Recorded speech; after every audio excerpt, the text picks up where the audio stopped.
अब्रार साहब को शायद रिक्रूट किया गया है, और कितना कॉन्ट्रैक्ट हुआ है? बिल्कुल। बड़ी हंसी आती है जब मैं ऐसे अल्फाज सुनता हूँ आपसे। आप मुझे बताइए, आपको ये क्वेश्चन करने के लिए कितना मिला है? दर्द नहीं है, हंसी नहीं, दर्द नहीं है। नहीं, आपको नौजवानों में के बारे में आपको बीजेपी का हाथ थामने जा रहे नहीं, आपको कितना मिला है अब्रार साहब से ये क्वेश्चन करने के लिए? मुझे पैसे नहीं मिलते, पैसे तो पॉलिटिशियंस को मिलते हैं। किसने बोला है? हम आवाम की बात कर रहे हैं। नहीं, हम भी आवाम की बात करते हैं। वी आर आल्सो, देखिए, अगर आप बीजेपी की बात कर रहे हैं तो so what does that mean? Eid की बात छोड़ दी, उस माँ से पूछिए, उस 39,000 नौजवान जो इस वक्त कब्रों में हैं, उनकी माएँ इंतजार नहीं कर रही होंगी उनका? जो लोग इस वक्त जेलों में बंद हैं, क्या उनकी माएँ उनका इंतजार नहीं कर रही होंगी? किसने सलाखों के पीछे डाला, किन्होंने कब्रों में डाला, सबके सामने आया। आप अली सागर जी की बात कीजिए, मीडिया के सामने उनके सामने माइक रख दीजिए, वो बात नहीं कर पाते। उनकी एज अब हो गई है, आपने उनको वोट दिए। रहीम रात्रि साहब को 3-3 बंदे उठाते हैं ऐसे, आपने उनको वोट दिए हैं। आपने ऐसे लोगों को वोट, मैं हैरान हूँ। आज हमारे साथ खास बातचीत करने के लिए मौजूद है सैयद अब्रार, जिन्होंने असेंबली इंतखाबात में शिरकत की थी और वहाँ पे बड़े पैमाने पे जो है हार का सामना इन्हें करना पड़ा है। खैर मकदम करते हैं आपको इस स्पेशल कन्वर्सेशन में।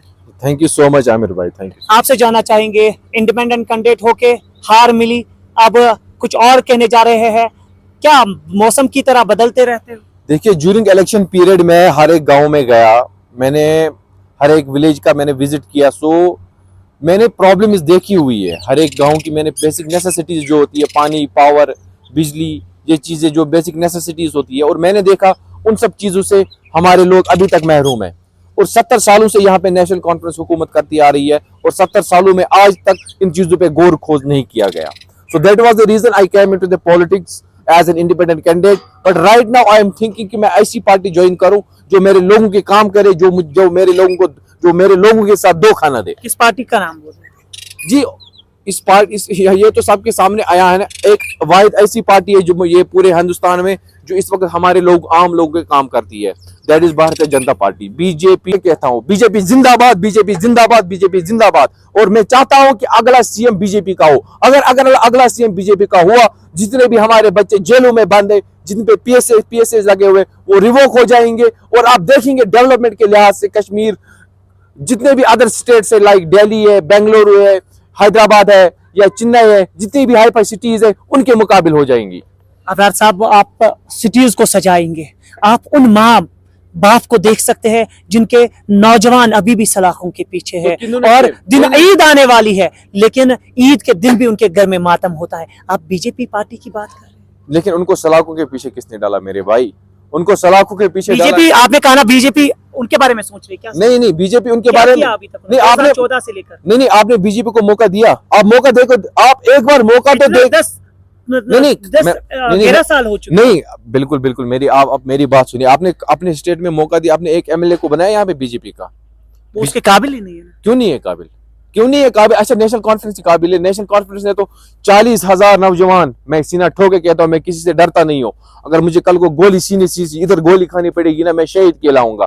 मैं डरता नहीं हूँ बीजेपी के साथ अगर आप रहेंगे। हाँ, मैं डरता नहीं हूँ किसी से। मेरी बात सुनिए। आपको ये ज़मीर इजाजत देती है कहने के लिए? हाँ बिल्कुल, क्यों? इसमें कौन सी बुरी बात है? 40,000 नौजवान जो इस वक्त जमीनों में है, अगर उनसे पूछा जाएगा ना कि आपका कातिल कौन है, वो उठ के कहेंगे हमारा कातिल उमर अब्दुल्ला है। साहब, कल जाके आपने ईद की बात की, उन माओ से पूछिए जिनके बेटे इस वक्त मरगुजारों में बैठे हुए हैं, मरगुजारों में सोए हुए हैं, उनके कातिल कौन है? आप तुफैल मुत्तू को याद कीजिए। आप तुफैल मुत्तू के टाइम पे किसकी सरकार थी यहाँ पे? पीडीपी की सरकार थी कि नहीं थी? एक्सेप्ट करते हैं इस चीज को? किसने मारा? पीडीपी ने मारा। पीडीपी ने पैलेट किसने लाया यहाँ पे? कितने लोगों को अंधा किया यहाँ पे? 2014 के बाद एक भी मुझे केस ऐसा बताइए जहां पे पैलेट यूज हुआ? एक case, not even a single incident happened here.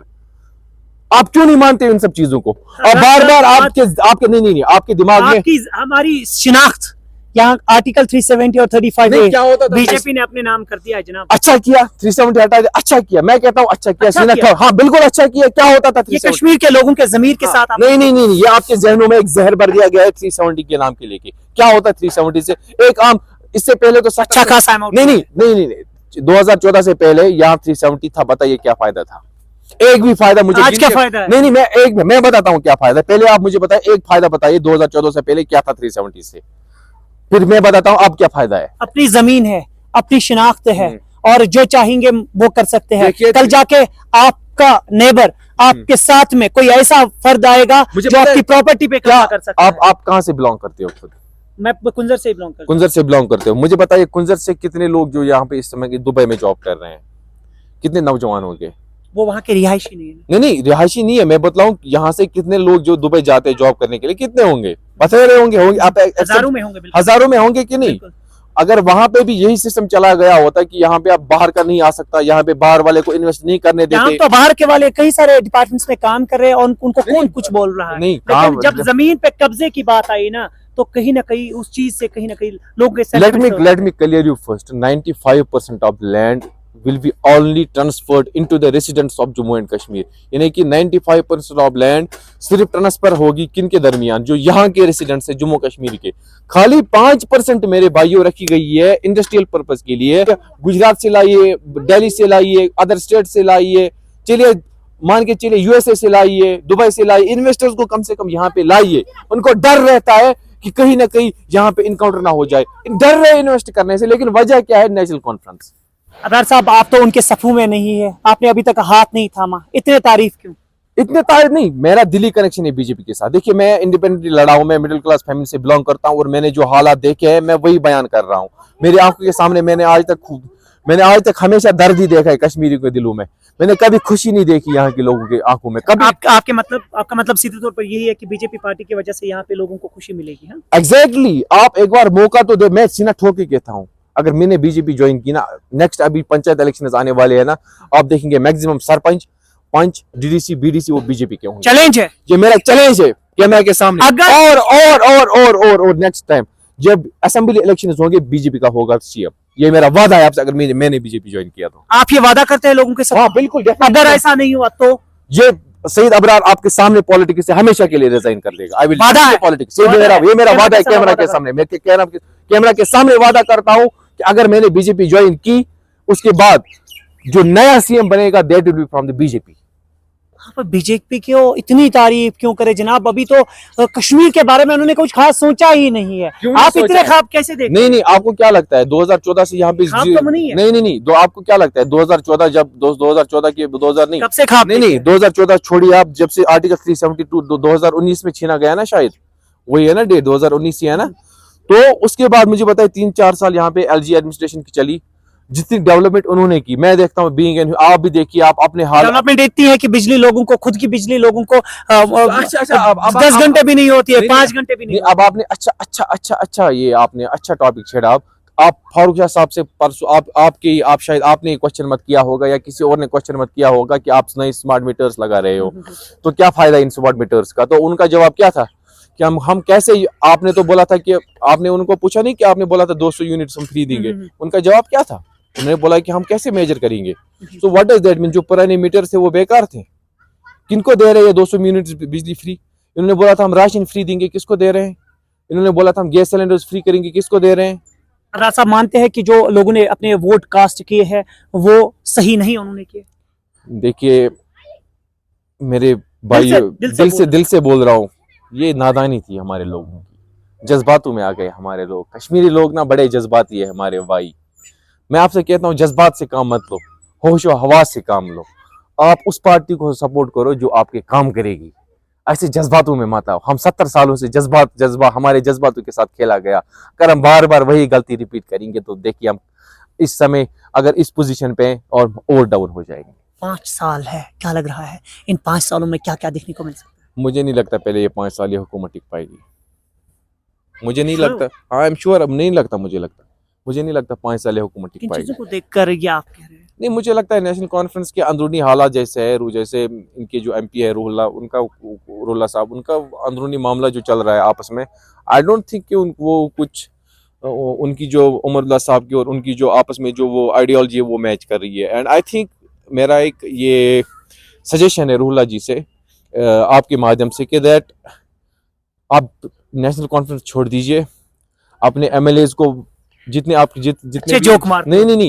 जितने भी आपके एमएलएज है उनका समर्थन वापस ले लीजिए, असेंबली डिसॉल्व कीजिए, नए इलेक्शन यहाँ पे करवाइए, बीजेपी के साथ हाथ मिलाइए, आपको डिप्टी सीएम बनाएगी बीजेपी। अबरार साहब आपसे जानना चाहेंगे, एक और सीट बची है बडगाम कॉन्स्टिट्यूंसी के लिए, क्या अबरार साहब वहां पे कंटेस्ट कर सकते हैं? नहीं, बिल्कुल भी नहीं। मैं अपनी कॉन्स्टिट्यूंसी के लिए लड़ा हूँ, मैंने अपनी कॉन्स्टिट्यूंसी के लिए लड़ा है, and I will fight for my own constituency, not अपनी फॉर कॉन्स्टिट्यूंसी में नहीं जीत पाए और कहा? नहीं नहीं, वो जीतने की बात, हार देखिए, मेरा फर्स्ट टाइम था। आई एम 28 ईयर्स ओल्ड, मैं 28 साल का लड़का हूँ। मैंने 5 दिन कंपेनिंग की, 6 दिन कंपेनिंग की, मुझे ज्यादा वोट्स नहीं मिले, but the thing is votes अब जितने भी मिले एटलीस्ट मैं उनका तो रिप्रेजेंटेटिव हूँ, मेरा हक बनता है उनको जवाब देना। मैंने उनके साथ वादे किए हैं, कम से कम वो तो वादे पूरे करूँ मैं। तो मुझे एक ही पार्टी नजर आ रही है, दैट इज बीजेपी, कि वो मेरे का लोगों के काम कर सके। इन सारी चीजों को मिला के अब अबरार साहब अभी तक इंडिपेंडेंट कैंडिडेट थे और अब कहीं ना कहीं बीजेपी के सफों की तरफ पेशकदमी हो रही है, क्या कुछ खास मैसेज रहेगी? देखिए, मेरी मैसेज सबसे यही है, specially for the youth of the Jammu and Kashmir, please and please जज्बातों में मत आइए। आपके जज्बात, आप अपने जो आपके बड़े हैं, जो आपके बाप है, अपने दादाज है, उनसे पूछिए कि आप नेशनल कॉन्फ्रेंस ने आपके साथ कितने वादे किए थे, क्या वो वादे पूरे हुए? अगर वो वादे पूरे हुए होते, मैं सीना ठोक के कहता उमर अब्दुल्ला जिंदाबाद। मैं पहला बंदा होता जो पूरे जम्मू कश्मीर में उमर अब्दुल्ला साहब का नारा लगाता। एक भी वादा पूरा नहीं हुआ। मैं अपने आवाम से, अपने यूथ से गुजारिश करना चाहता हूँ, you are very much intellectual, आप बहुत इंटेलेक्चुअल हो, समझने वाले लोग हो, प्लीज मेरे हाथ जोड़ के रिक्वेस्ट है मेरी, इस बार जब नेक्स्ट टाइम वोट, चाहे पंचायत इलेक्शन हो, चाहे असेंबली इलेक्शन हो, कोई भी इलेक्शन हो, अपना वोट कास्ट करने से पहले इनका बैकग्राउंड चेक करो कि इन्होंने हमारे साथ किया क्या है। उन 40,000 नौजवानों को याद रखिएगा। आंखों में आंसू। अब आपने ईद की बात छोड़ दी, उस माँ से पूछिए, उन 40,000 नौजवान जो इस वक्त कब्रों में हैं, उनकी माएँ इंतजार नहीं कर रही होंगी उनका? जो लोग इस वक्त जेलों में बंद हैं, क्या उनकी माएँ उनका इंतजार नहीं कर रही होंगी? किसने सलाखों के पीछे डाला, किन्होंने कब्रों में डाला? सबके सामने आयान है। जब से बीजेपी आई है, तब से लॉ एंड ऑर्डर यहाँ पे स्ट्रांग हो चुका है। So that's the reason that I want to be with the BJP. नहीं, दर्द है सीने में। ये देखिए, मैं आम घर से बिलोंग करता हूँ। अगर कल को मेरी डेथ हो जाती है, आई कैन अंडरस्टैंड कि मेरी माँ पे क्या बीतेगी। अगर मैं मर गया, मुझ पे किसी ने गोली मारी, मुझ पे मेरी माँ पे क्या गुजरेगी। ऐसे ही बथेरे नौजवान हैं जिनके सीनों पे गोलियां मारी गई, जिनको जमीनों में डाला गया, उनकी माओं पे क्या गुजर। आप खुद सोचिए। मैं तो इस चीज को, मतलब कैमरा के सामने मैं क्या ही बोल सकता हूँ, इंसान पागल हो जाए। अगर मैं इस 2 मिनट और बात कर लूंगा, मैं अल्लाह की कसम सीधा पागल हो जाऊंगा इस बात को लेकर। अबरार साहब ईद को खुशी नहीं मानते हैं इस बार, क्योंकि नौजवान सलाखों के पीछे है, नौजवानों के बारे में। कौन सी ईद है आपके यहाँ पे? कौन सी खुशी होती है आपको? ईद कौन सी खुशी होती है? मैंने जैसा भी कहा, मैंने बोला ना, अगर मैं 2 मिनट 4 मिनट, अभी आपने अगर मुझसे और 5 क्वेश्चन पूछे ना, मैं सीधा आउट ऑफ कंट्रोल हो जाऊंगा। पता नहीं मेरी जुबान से फिर क्या क्या निकलेगा। शाम को शायद मेरे नाम का ये ऑर्डर निकलेगा कि इसको अरेस्ट कर लो। सो मेरी आपसे रिक्वेस्ट है कि सीने में ही रखनी बेहतर। नहीं, दर्द सीने में रखेंगे नहीं, इनसे बदला लिया जाएगा। I promise you. किनसे बदला लिया जाएगा? जिन्होंने हमारे भाइयों को जमीनों में डाला है, जिन्होंने हमारे भाइयों को सलाखों के पीछे डाला है, उनसे बदला लिया जाएगा। एक से बदला लिया जाएगा। मुझे समझ में नहीं आ रहा है। आप अली सागर जी की बात कीजिए, मीडिया के सामने उनके सामने माइक रख दीजिए, वो बात नहीं कर पाते हैं। उनकी एज अब हो गई है, आपने उनको वोट दिए। रहीम राठौर साहब को 3 बंदे उठाते हैं ऐसे, आपने उनको वोट दिए हैं। आपने ऐसे लोगों को वोट, मैं हैरान हूँ इस मामले में, मैं हैरान हूँ टोटल कि इस बार हुआ क्या है कश्मीर के लोगों को। लेकिन अगली बार मेरी रिक्वेस्ट है आपसे, जब भी आप वोट कास्ट करेंगे, प्लीज सोचिए इस बारे में, उन 40,000 नौजवानों के बारे में सोचिए जो इस वक्त कब्रों में हैं, उन भाइयों के बारे में सोचिए जो जेलों में बंद है, उन भाइयों के बारे में सोचिए जिनको अंधा किया गया पैलेट्स की वजह से। किन्होंने अंधा किया, उस चीज को याद रखिएगा जब अपना वोट कास्ट के। मेरी आपसे यही रिक्वेस्ट है। नाज़रीन, अबरार साहब की आंखों में आंसू थे, दर्द है यकीनन, क्योंकि शायद हम यूँ मान सकते हैं अगर किसी भी पार्टी की तरफ ये पेशकदमी कर रहे हैं, लेकिन ज़मीर ज़िंदा है और कश्मीर के लोगों के बारे में सोच रहे हैं और उन माओं के बारे में सोच रहे हैं जो ईद के दिन खुशी नहीं मनाएंगे और नज़रें उनके जो है वो शायद आसमान की तरफ होंगे। काश के हमारे बच्चे हमारे घर में होते, हम भी खुशी के साथ ईद करते। शायद हम ये कहेंगे कि इस बार अबरार साहब उस तरह से ईद नहीं करेंगे जिस तरह से इससे पहले हुआ करती थी। और अबरार साहब का कहना यही है कि नेशनल कॉन्फ्रेंस पे दोष दे रहे हैं और पीपल्स डेमोक्रेटिक पार्टी पे दोष दे रहे हैं और साथ ही में ये कह रहे हैं कि यहाँ पे अगर बीजेपी की सरकार होगी तो वो लोगों के बारे में सोचेगी। और ये ज़रूर यकीन दहानी दे रहे हैं कि अगर बीजेपी को आप अपना प्रीशियस वोट कास्ट करेंगे आने वाले जो भी इलेक्शंस होंगे, चाहे पंचायत इलेक्शंस होंगे या अभी टाइम है असेंबली इलेक्शंस के लिए, लेकिन अगर आप भारतीय जनता पार्टी के बारे में सोचेंगे तो यकीनन आपके भलाई के लिए काम होगा और अबरार साहब आपके साथ साथ हमेशा के लिए होंगे। और ये थे हमारे साथ आज के स्पेशल मेहमान सैयद अबरार, और क्या कुछ मजीद हमारे पास आएगा वो भी आप तक हम पहुंचाएंगे। आप देखते रहिए हमारी स्टोरीज। अल्लाह निगहबान।